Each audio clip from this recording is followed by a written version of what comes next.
আমি BTS army ভাই, তাই নানান লোকের নানা কথা শুনতে হয়, এটাই স্বাভাবিক।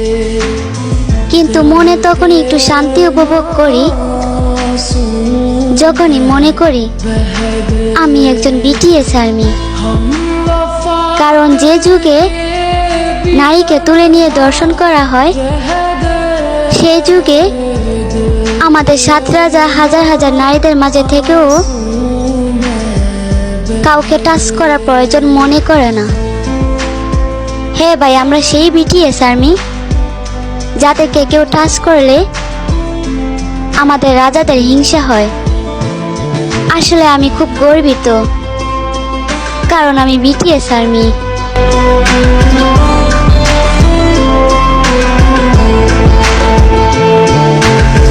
जिस